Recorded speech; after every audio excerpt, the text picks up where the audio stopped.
Hey guys, welcome to the Educators and this is Mahima God, and in today's video we will start a very new chapter that is how do organisms reproduce। एक बहुत ही important chapter है class 10 के लिए, boards का भी बहुत ही favourite chapter माना जाता है।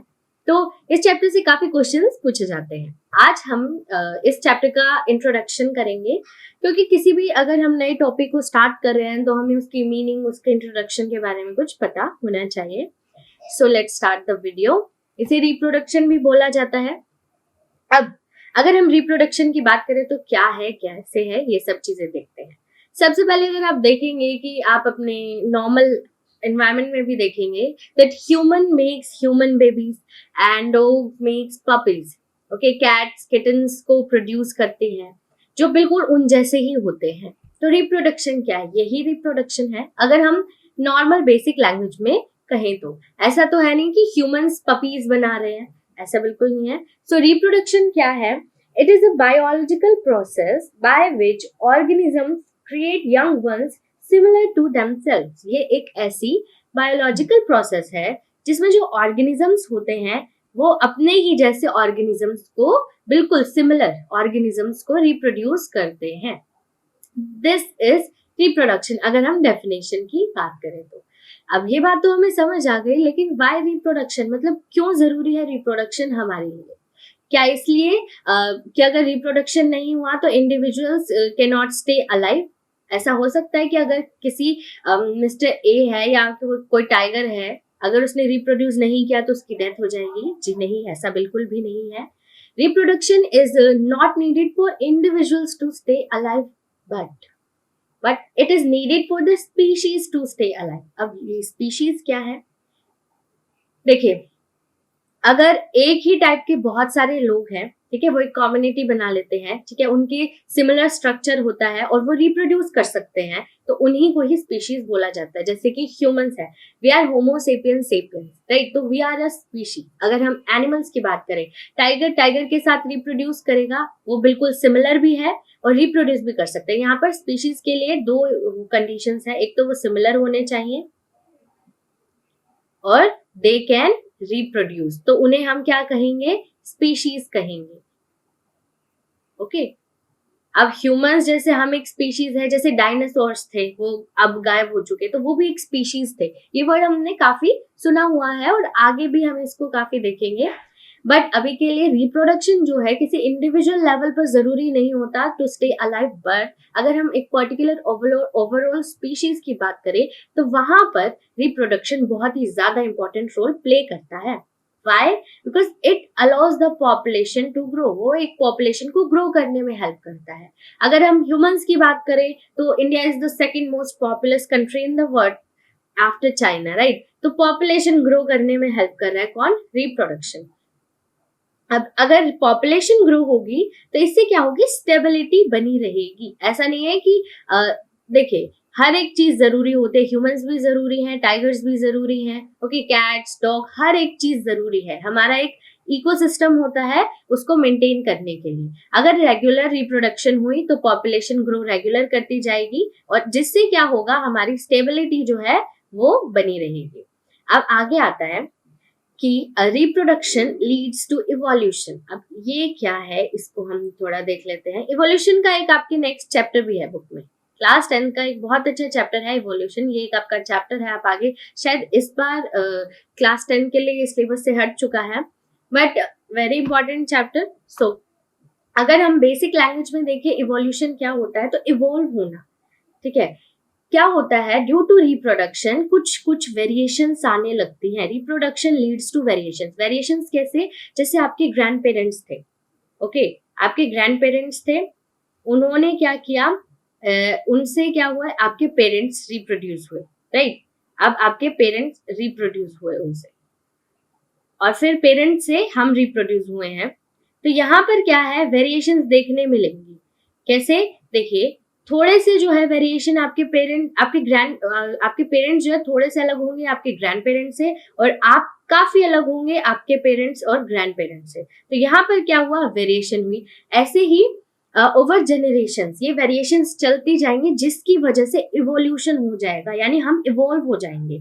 हमने सेल चैप्टर में पढ़ा था every cell is made up of pre existing cell, सभी प्री एग्जिस्टिंग सेल से ही हमारे आज के नए सेल्स बने हैं। और आज के जो सेल्स हैं बोला जाता है कि दे आर वेरी मतलब कॉम्प्लेक्स इन नेचर। जैसे अगर हम यूनिसेल्युलर और मल्टी सेल्युलर ऑर्गेनिजम्स की बात करें तो दे आर वेरी कॉम्प्लेक्स, उनमें बहुत ज्यादा डिफरेंस है। वो किस लिए? Over a period of time उनमें इवोल्यूशन हुआ है। ओके, धीरे धीरे डिफरेंसेस हुए, वेरिएशंस आई, जिसकी वजह से आफ्टर फ्यू जनरेशंस वो कुछ एक नई ही ऑर्गेनिज्म में, और कई बार क्या होता है this results to a new species, बिल्कुल ही एक नई स्पीशीज भी बन के रेडी हो जाती है। हम न्यूज में काफी बार सुनते हैं कि फ्रॉग्स की नई स्पीशीज मिली है, ठीक है। तो इससे क्या हुआ है कि पहले किसी अलग टाइप के फ्रॉग हुआ करते थे, धीरे धीरे ओवर अ पीरियड मतलब बहुत ज्यादा लंबे टाइम के बाद, काफी 5-6 जनरेशंस के बाद अब फ्रॉग तो है लेकिन एक नई तरह की स्पीशीज बन चुकी है वो, यानी कि उसमें कुछ अलग क्वालिटीज भी प्रेजेंट होंगी, उनका स्ट्रक्चर शायद मोर कॉम्प्लेक्स होगा, या फिर वो डिफरेंट एनवायरमेंट के लिए अडेप्टेड होंगे, ठीक है। वो जैसे अब पहले के फ्रॉग्स ज्यादा गर्मी सहन नहीं कर सकते थे, लेकिन आज के फ्रॉग्स क्योंकि वो इवॉल्व हो गए हैं तो वो ज्यादा हॉट टेम्परेचर में अपने आप को रख सकते हैं। So this is evolution. Okay, this ऐसे ही नहीं है कि ओवर अ पीरियड ऑफ मतलब फ्यू डेज इवोल्यूशन हो गया, बिल्कुल नहीं, बहुत जनरेशंस के बाद ये इवोल्यूशन होता है और एक नई स्पीशीज बनकर तैयार हो जाती है। तो हमने क्या पढ़ा? Reproduction is a biological process by which organisms create young ones similar to themselves. इसके बाद reproduction is not necessary for individuals to stay alive but for the species to stay alive, right.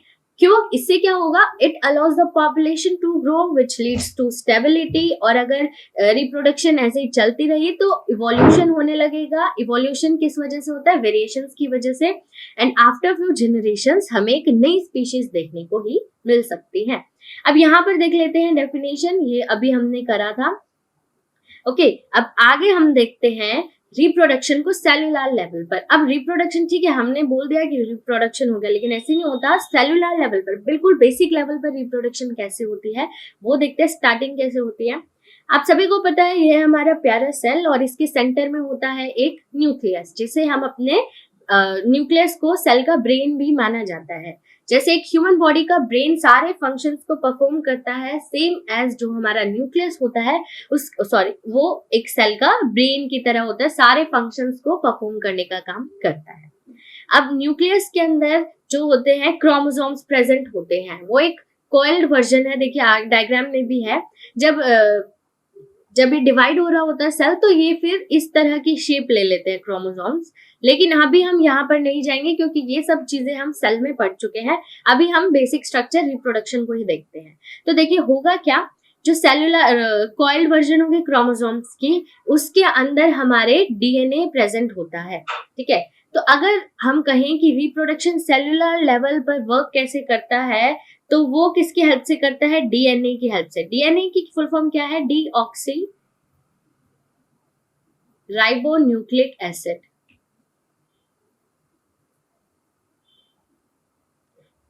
Definition full form आपको आनी चाहिए DNA की। Okay, so basically cellular level पर जो है reproduction होती है डीएनए की वजह से। अब डीएनए कैसे? सेल के अंदर न्यूक्लियस होता है, न्यूक्लियस में क्रोमोसोम्स होते हैं। अब उन क्रोमोसोम्स पे सराउंडेड होते हैं हमारे डीएनए। अब ये डीएनए क्या होता है? ये एक तरह से हमारी पूरी बॉडी का ब्लूप्रिंट होता है, बेसिकली मैप होता है कि हमारे जितनी भी टाइप की क्वालिटीज हैं उसका ब्लूप्रिंट हमारे डीएनए में मिल जाएगा। ओके, आजकल तो टेक्नोलॉजी काफी एडवांस हो रखी है, जीन मैपिंग भी होते हैं जिससे हम सारी क्वालिटीज का पता लगा लेते हैं, बट अभी हम वहां पर नहीं जाएंगे। देखिए, DNA contains blueprint of a whole entire body. अब ब्लूप्रिंट में क्या है? हमारी सारी इंफॉर्मेशन हमारे डीएनए में है। एग्जाम्पल, अगर मेरी आईज का कलर ब्लैक है तो वो मेरे डीएनए में होगा, पता होगा कि हाँ जी ये जो पर्सन है इनकी आईज का कलर ब्लैक है। अगर मेरे हेयर गोल्डन है, ठीक है, या फिर ब्राउन है या ब्लैक है, तो ये सारी information, what is my skin colour, और इस तरह की हर एक इंफॉर्मेशन जो होगी मेरे डीएनए में प्रेजेंट होगी as a blueprint. Okay, so अब DNA contains information to build something called protein. अब देखिए डीएनए के पास एक, अगर हम नॉर्मल लैंग्वेज में बोले कि डीएनए के पास एक रेसिपी होती है। ओके, रेसिपी किस चीज की? प्रोटीन्स को बनाने की। अब ह्यूमन बॉडी ऐसे ही नहीं बनती, प्रोटीन्स आर द मेजर, मतलब मॉलिक्यूल्स होते हैं, ये बहुत ही इंपॉर्टेंट रोल प्ले करते हैं। और हमने सेल में पढ़ा है कि प्रोटीन्स कहाँ बनते हैं? राइबोसोम्स। राइबोसोम जो होता है प्रोटीन की फैक्ट्री बोला जाता है। तो देखिए डीएनए में हमारी बहुत सारी इंफॉर्मेशन होती है, एक रेसिपी होती है प्रोटीन्स बनाने की। अब क्या होगा, अगर हमें एक पर्टिकुलर बॉडी चाहिए तो उसके लिए एक पर्टिकुलर सेट ऑफ प्रोटीन्स की रिक्वायरमेंट होगी। वो प्रोटीन्स होंगे तो हमारी जो ह्यूमन बॉडी है, अगर हमें प्लांट्स बॉडी चाहिए तो एक पर्टिकुलर सेट ऑफ प्रोटीन की रिक्वायरमेंट होगी। डॉग की बॉडी चाहिए तो उसके लिए डिफरेंट प्रोटीन्स की रिक्वायरमेंट होगी। वो सेट ऑफ प्रोटीन्स बनाने का काम कौन करेंगे? डीएनए, क्योंकि डीएनए के पास उसकी रेसिपी है। फिर ये सब होने के बाद धीरे धीरे क्या होगा, हमारी जो बॉडी है वो बननी शुरू होगी। लेकिन अब कैसे? सबसे पहले अगर रिप्रोडक्शन होगी तो सबसे पहले डीएनए की कॉपी बनेगी। देखिए रिप्रोडक्शन बिल्कुल बेसिक लेवल पर स्टार्ट होगा, सेल्यूलर लेवल पर। सबसे पहले क्या होगा, हमारा डीएनए कॉपी बनाएगा। ओके, उसके बाद क्या होगा, जो बाकी ऑर्गेनेलीज होती हैं हमारे सेल में, माइटोकॉन्ड्रिया हुए, वैक्यूल्स हुए, गोल्जी एपेटस, बहुत सारी होती हैं। ठीक है, फिर धीरे धीरे वो अपनी कॉपीज बनाएंगे और सभी क्या करेंगे, अपना एक डीएनए कंटेन करके रखेंगे, उनका खुद का एक ओन डीएनए होगा। इसके बाद डिवीजन होगी। होगा कैसे? देखिए, then proteins can be made, और इवेंचुअली जो सिंगल सेल होगा उसकी ability, single cell has the ability to form a new organism depending upon what kind of DNA is present inside the cell. सबसे पहले डीएनए डिवाइड हुआ, DNA की copy बनी, फिर बाकी ऑर्गेनेलीज की, फिर देखिए यहाँ पर स्प्लिट हो गए। ठीक है, डिवीजन टेक्स प्लेस, डिवीजन हुई, एक सेल से दो सेल बन गए, आपके पास बिल्कुल सामने है। फिर आगे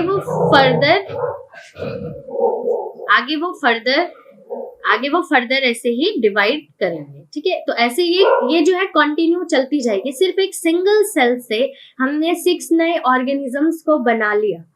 ठीक है, तो ये क्या है, हमारी रिप्रोडक्शन है। देखिए एक सिंगल सेल में इतनी एबिलिटी होगी कि वो आगे रिप्रोड्यूस कर पाए। So this is reproduction. अब अगर हम आगे बात करें इसकी, तो देखिए reproduction is the process by which living organisms produce new individuals, जो कि बिल्कुल उन जैसे होते हैं। यहाँ पर जो है कॉपीज बनती हैं, ब्लूप्रिंट कैरी करते हैं। हमारी बॉडी डिजाइन जो ब्लूप्रिंट होता है, यानी कि हमारी पूरी बॉडी डिजाइन, वो हमारे डीएनए में प्रेजेंट होता है। और रिप्रोडक्शन से कॉन्टिन्यूटी इंश्योर होती है कि लाइफ में अगर देखिए ह्यूमंस है वो रिप्रोड्यूस कर ही रहे हैं, अगर इन केस रिप्रोडक्शन बंद हो जाए तो क्या होता। अभी हमने एक एग्जाम्पल नहीं देखा था कि इंडिविजुअल लेवल पर रिप्रोडक्शन की जरूरत नहीं होती to stay alive, but overall species के लिए होती है। इसका एग्जाम्पल एक और मैं आपको दे सकती हूँ। एक पीस ऑफ लैंड है, यहाँ पर 100 टाइगर्स रहते हैं। ठीक है, अगर एक बहुत लंबे टाइम तक ये रिप्रोड्यूस ना करे तो क्या होगा, आफ्टर 10 years और 20 years ड्यू टू एजिंग और नेचुरल कैलेमिटीज और हंटिंग और एनी अदर एक्टिविटीज, डिजीज की वजह से इनकी डेथ स्टार्ट हो जाएगी। और एक बहुत लंबे टाइम के बाद क्या होगा, धीरे धीरे इन सब की डेथ हो जाएगी और ये सब खत्म हो जाएंगे। तो क्या होगा, ये स्पीशीज बिल्कुल क्या हो जाएंगी, एक्सटिंक्ट। ठीक है, तो इस चीज से बचाने के लिए reproduction is necessary, okay, to continue the growth of a particular species और कम्युनिटी। अब ये देखिए क्रोमोसोम्स इन द सेल जो होते हैं वो हमारे इनहेरेंट फीचर को कंटेन करके रखते हैं, क्योंकि हमारे डीएनए प्रेजेंट होता है क्रोमोसोम्स में, उसमें जीन्स प्रेजेंट होते हैं। और जीन क्या करते हैं, वन जेनरेशन टू अदर हमारी इंफॉर्मेशन, जेनेटिक इंफॉर्मेशन को ट्रांसफर करते हैं। इसीलिए डीएनए मॉलिक्यूल इंपॉर्टेंट है। इसके बाद रिप्रोडक्शन क्या इन्वॉल्व करता है, सबसे पहले डीएनए की कॉपी बनेगी, फिर अदर ऑर्गेनेलीज की, फिर the copy will be similar to the original and not identical. देखिए जो फर्स्ट कॉपी होगी वो सेकंड से सिमिलर होगी, मिलती जुलती होगी, लेकिन बिल्कुल एग्जैक्ट अगर हम कहें कि क्लोन होगी तो ये ऐसा केस सिर्फ असेक्सुअल रिप्रोडक्शन में ही होता है, सेक्सुअल रिप्रोडक्शन में नहीं होगा। This property is the variation in which the basis and necessity. फिर देखिए इवोल्यूशन होगा, ये सब चीजें हम कर चुके हैं। अभी हमने ये सारी चीजें जो थी बहुत ही अच्छे से करी थी। इसके बाद over a period of time नई स्पीशीज भी बन सकते हैं और ये एक्सटिंक्शन से बचा सकते हैं और प्रमोट करेगी किसको, हमारे सर्वाइवल को, एक लंबे टाइम तक हम सर्वाइव कर सके। So this is all about the introduction of हमारा रिप्रोडक्शन। इसमें अब आगे जो है देखिए हमने बेसिकली क्या पढ़ा है, रिप्रोडक्शन की डेफिनेशन पढ़ी है, फिर वो हमारे लिए जरूरी क्यों है, रिप्रोडक्शन की वजह से वेरिएशंस होता है which leads to evolution, evolution की वजह से एक टाइम के बाद नई स्पीशीज भी क्रिएट हो सकती है। फिर सेलुलर लेवल पर रिप्रोडक्शन कैसे हुआ वो हमने देखा। सो आज की वीडियो में गाइस बस इतना ही। नेक्स्ट हम करेंगे types of reproduction. There are 2 types, asexual and sexual. उसके बाद हम असेक्सुअल में कितने टाइप्स होते हैं ये सब चीजों को कंटिन्यू करेंगे। सो आज के लिए इतना ही। Thank you so much and have a nice day.